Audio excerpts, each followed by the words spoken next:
Okay, so a little bit ago, I said some controversial things about MeatEater. I do not subscribe, people that know me, to social justice. There's one big swath of this country that is going about it in the wrong way.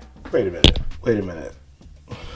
You finna get some bleeps. It's just wild how much animosity some white people are able to hold against the fight for equality and social justice, at the same time being able to recognize that oppressive systems exist. And a lot of folks weighed in to give me a piece of their mind. But I'm back to continue this conversation and offer something a little bit more than just a critique. I want to share with you 3 books that changed the way I approach hunting, and talk about why I think every hunter should read these books. Let's dive right in. Welcome back to the channel. If you're new here, hi, my name is Jonathan. I'm a wildlife ecology professor sharing my learning experiences in whole and wild foods. So I've got a bit of a beef with MeatEater. I was talking to a writer one time who wrote a piece about being black and being afraid to be on public lands. Mm-hmm. And I called him to ask him what he meant. Mother, what the do you think I meant? I talk about that beef in parts 1 and 2 of this miniseries. This video is about moving the conversation forward. One of the things that I noticed from the comments and the interactions around the first 2 videos was that people really don't understand how race works, how it functions, and how it structures our lives today. Now, obviously, the topic of race is going to turn off a lot of people from the start, and their response is simply going to be rooted in their discomfort and their dislike of talking about these topics. But I think that if you're watching this third part of the series, you're actually interested in trying to understand these issues on a more than surface level. So the 3 books that I want to talk about today are books that helped shape the way that I understand the landscape of the United States of America. Not specifically the physical spaces, but the social spaces and the way that human beings have interacted and constructed this land that we all share. All of these books have made me a better person, a better citizen, a better hunter, and I hope a better steward of the lands that I live on. And make sure you stick around for a bonus book recommendation, specifically for the white people. All right, let's get started. Oh, before we get to the book recommendations, I want to make sure that we're all on the same page in terms of how we define racism. Now, this is one of the things that I think is most fundamentally misunderstood and disagreed upon when conversations of race come up. I think it's very common for most people, especially if they're uncomfortable with the topic of racism, to think that racism is strictly something that is contained within an individual. And that's understandable because that kind of racism is very clear. As you'll see from the books that I'm going to recommend, racism functions in multiple different ways. And the critique that I offered from the start of this series, and the critique of the folks who are authors of the books that I'm going to recommend, understand racism to be something that is structural, something that's built into the society that was constructed by people who had racist ideas towards another group of people. Oftentimes, people conflate prejudice and racism. And the difference between prejudice and racism is the ability to leverage power towards your particular idea. So, for example, I can refuse to hang out with any white person at a happy hour, and that would be prejudice. But if I were to construct laws and a social system that barred all white people from going to certain bars that I might frequent, then that would be racism, because I would be leveraging societal power to enact my prejudice ideas. Another example. You can refuse to teach your children about Black history at home, and that would be prejudice. But if you were to, let's say, construct legislation that barred all kids from learning about Black history, then that would be racism. It's more about the power that people who have these ideas can leverage in order to live out those particular ideas about a group of people. So in thinking about this conversation about race and hunting, it's more a social critique, a structural critique about the systems that have been put into place that structure our reality than it is about any particular individual and what ideas they might have based on a person's race. All right, let's get to the book recommendations. The first book I want to recommend is Black Faces, White Spaces by Dr. Carolyn Finney. That makes sense for us to start with this book because it is the book that kicked off this conversation with MeatEater. I think it's a good idea to go and listen to the interview with Ben and Dr. Finney, but also to read the book, which is something that I don't think a lot of people who commented on parts 1 and 2 of this series have done. So what Dr. Finney's book does is to put the context of what we all are socialized to understand as the great American outdoors in the context of Blackness as it was constructed and it continues to be constructed in this country. And I think everyone who works in the outdoors, whether it be hunting or conservation or national park systems, should read this book because the perspectives of how the great American outdoors was constructed and who had access to these spaces historically is something that's not taught in our mainstream education and our mainstream socialization of the concept of public lands and the great outdoors. Black people make up about 12% of the US population, but we know from national park surveys that participation of Black folks in these natural spaces is in the single digits percent. So there's a disconnect there. And Dr. Finney's book sheds light on why Black people don't participate in these spaces at the same rates as white folks. But I also want to emphasize another common mistake that I think people make when talking about race in the outdoors, and this idea that Black people writ large aren't out here in these spaces. The story of Black people in the outdoors is rich, and there's a lot to learn from these stories, but they are not highlighted in our mainstream understanding of what it means to be Black and what it means to be in the outdoors. Now, Dr. Finney's book does a great job of outlining why participation of Black folks is not at the level that we might expect, but also talking about the ways that Black people have helped shape the great American outdoors, and how our stories and our contributions have been left out of this understanding. And so MeatEater loves to talk about being public landowners. They even have lots of t-shirts and things to highlight this idea, which is, I think, a wonderful concept, but there's some baggage that comes with that. Now, they talk about there being baggage with the concept of public lands, but they don't really delve into what that baggage is and how race and racism is tied to that baggage. Dr. Finney's book is a great starting place for someone who wants to understand that baggage and to have a more holistic story about the great outdoors and the concept of public lands. One interesting fact about public land spaces is that until about the mid-20th century, most of them were segregated. So if you were a Black person or a person of color, you didn't have the same access to the national park system, to state park systems, local park systems, and those oftentimes were unsafe places for people of color because they were very explicitly white-only spaces. What's your favorite public space? Do you know when it was desegregated? That might be something you want to look into. It's really only recently that a number of the large outdoor organizations like the Sierra Club and the Audubon Society have actually begun to openly admit that there is a history of racism within these organizations and the people who founded these organizations. Now, Black folks have been talking about and writing about our history in these spaces, which is American history, but mainstream outlets have not always paid attention to these conversations because they're uncomfortable. So, Dr. Finney's book, Black Faces, White Spaces, is a fantastic entry point for people to understand this history and understand the current trajectory of participation in the outdoors. This book changed me as a hunter because it gave voice to the ways that I've felt in outdoor spaces as oftentimes the only Black person, whether that be in Scouts, whether that be in my education as an ecologist, and in my current research on hunting and wildlife ecology. This book really helped educate me on the rich tradition of Black folks in outdoor spaces, a tradition that I have become a part of, and that I want more Black people and all people to experience and to be proud of. As Dr. Finney is fond of saying, all these lands were stolen, and that's an inescapable reality of how the United States of America was constructed.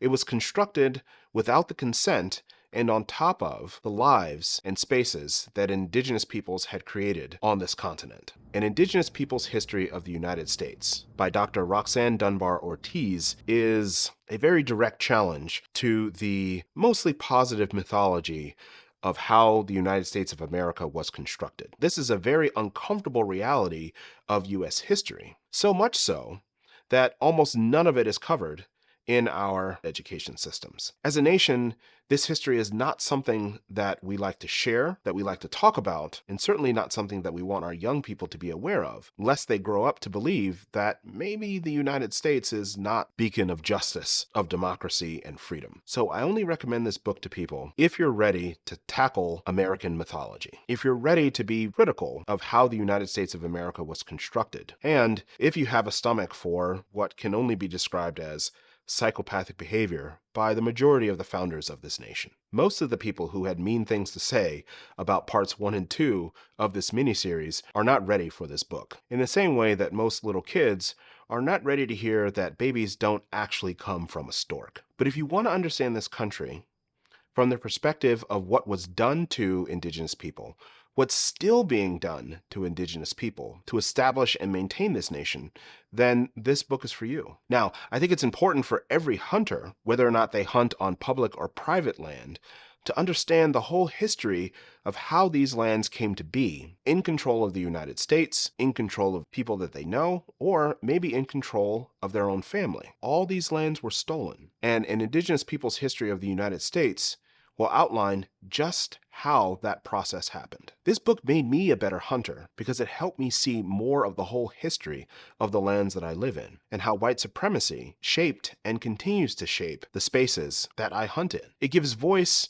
and understanding and context to why a person like myself, who's not Indigenous, but is definitely subject to the negative impacts of white supremacy, feels when I'm in these spaces, when I'm the only one in these spaces, and why the relationships between the United States and Indigenous people that still persist on this landscape is oftentimes so fraught. MeatEater loves to talk about hunting as a practice in conservation, and I don't strictly disagree with them, but without being responsible to the history of white supremacist violence, we run the risk of perpetuating that violence that maintains white supremacy over Indigenous sovereignty. This book is an extremely difficult read, but necessary for anyone who says and claims that they want to live in good relations with the land and the relatives that occupy the land. Like the Indigenous author Vine Deloria Jr. said, you can't have a moral relationship with land that you stole. An Indigenous people's history of the United States is an important first step in dismantling the mythology of America so that we can actually build a place of freedom, justice, and prosperity. The next book I want to recommend is one of the most beautifully written nonfiction books that I've ever read. It's become pretty well known in the mainstream, but still I'm surprised by the number of people who either haven't heard of it or who haven't read it. And that is Dr. Robin Wall Kimmerer's book, Braiding, Sweetgrass. Growing up, I had never been satisfied with the way that I had been taught to understand human beings' role in the broader ecology and web of relations of plants and animals on this planet.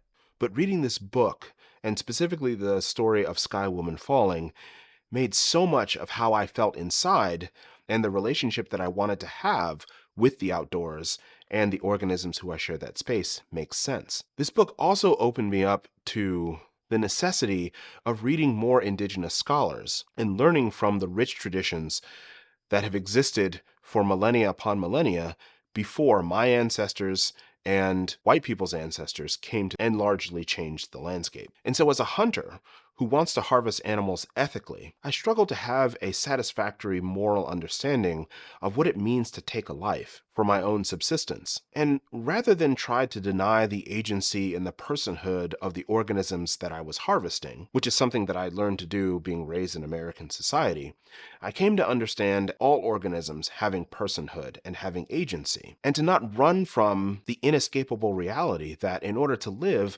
I needed to harm or kill other organisms. The idea that if I was going to take from a community, I had to figure out some way to give back to that community, to compensate them for the life that I was taking or the life that I was harming. And so as a hunter, I don't look at deer or fish or other animals that I'm harvesting from the landscape as being less than human, but rather as being members of a community that I'm going to harvest with respect and from a sense of necessity rather than a sense of greed, to be grateful for that gift and to be responsible to that community for as long as I live. This book completely changed the way I look and think about ecology, and I think it should be required reading for anyone who's working in the outdoor fields. I respect the care that MeatEater has for the practice of hunting and the animals that they harvest. I think that is one example that group really sets for people, and that has made a positive impact, not only for me, but for a lot of folks in this country who consume their content. I think Braiding Sweetgrass takes that very next step to deeply rooting us in a sense of reciprocity and responsibility that is aligned with the indigenous peoples of these lands that have stewarded these spaces and that have made a space for us to live more abundantly with our animal relatives. All right, bonus book recommendation time, and this is specifically for white people. In my experience in talking about race, most white people I encounter have no idea how race functions, how whiteness functions. And that's by design. As Dr. Finney said in her interview with Ben on the MeatEater Collective podcast, privilege has the privilege of not seeing itself. And in order for white supremacy to function, it's really important for those people who fall under the category of white to not feel the full moral implications of how white supremacy disadvantages other people. And so white people in America are socialized to not be aware of their race, to think that they are an individual wholly unto themselves without a strong racial identity, and that race is something that non-white people identify with or are identified by. But Dr. Nell Irving Painter's book, A History of White People, does a great job of dispelling that myth and getting all people, but especially white people, to wake up from the matrix and understand what whiteness means, how it was constructed, how it was used, and how it still structures our lives today. It's a lot easier to just go through your day and think that all of the good things that happen to you are because you worked hard, you're a good person, you obey the laws, and you, for the most part, respect other people, which are all things that I think most people do regardless of their race. And it doesn't take away from the fact that many of the positive things that we enjoy in life come from our hard work and our care for other people. But that's not the full reality. And I think one of the reasons why parts 1 and 2 were my most popular video on this channel, and why it elicited such a strong reaction from a lot of people, is because the concept of understanding whiteness as more than just a thing that white people don't really have to think about deeply disturbs a lot of white folks. But rather than explore those feelings of being disturbed, a lot of white folks react with racist vitriol, as you can see from the comments from those first 2 videos. But I think and I hope that if you've made it this far into this video, that you're different, that you want to understand how the architects of American society constructed whiteness and used it as a weapon against non-white people, and as a benefit for those who are considered white. Now, MeatEater wrote an article entitled, Is Hunting Too White? And if you read it, a really curious thing happens. They don't talk about whiteness as a racial category really at all. They share statistics about how most of the hunters in the United States of America are white, and then they move on to talking about people of color and black folks, and a little bit about their experiences as hunters and in outdoor spaces. I'd be willing to bet a lot of money that no one in the MeatEater group has read Dr. Irving Painter's book, A History of White People, which is understandable. It's a very uncomfortable book, but avoiding discomfort is something that I think hunters understand as not being a positive trait. We routinely occupy places where we're cold or we're hot, or that requires a lot of physical exertion. There may be other predators in the area that we have to be aware of. You don't become a hunter if you are interested in always being comfortable. So I find it curious that when the topic of race comes up, amongst many hunters, particularly white hunters, they avoid this conversation and an understanding of their own whiteness. So I think this last book recommendation is really only for the white people who are deeply curious about how race, and particularly whiteness, was constructed, and how it functions to structure our collective reality and the reality of white people. This book is powerful and deeply disturbing, but essential for any hunter who wants to understand the social landscape of hunting in America. Thanks for sticking around to the end of this video. I know that was maybe a little bit challenging, but for those who entered into this conversation with good faith, I hope that these recommendations have given you a way forward in understanding the relationship between race and hunting. A quick Google search will tell you that we're not really talking about these issues as hunters. And as someone who's been really curious about how race structures my own life, and then how race structures the lives of everyone else, I wanted to offer some recommendations of readings that have really helped me understand myself, others, and hunting in America a lot better. The journey is ongoing for all of us. None of us are a finished product in anything that we do. This particular journey of understanding race and how it intersects with hunting is pretty uncomfortable, sometimes painful, but ultimately incredibly rewarding, because through this journey we understand a more holistic picture of the social and thus physical landscape of the United States of America. So let's keep this conversation going, but from a place of deep understanding and self-honesty, and not just a place of reacting from what makes us uncomfortable. Oh, and one more final thing. For all the people who have been claiming that my foray into this discussion, my critique of MeatEater, and my desire to talk about race and hunting and how it has affected me is just a way for me playing the victim, I think I'll just leave you with the words of Toni Morrison. What are you without racism? Are you any good? Are you still strong? You still smart? You still like yourself? I'm not a victim. I refuse to be one. If you can only be tall because somebody's on their knees, then you have a serious problem. And my feeling is white people have a very, very serious problem. And they should start thinking about what they can do about it. Take me out of it.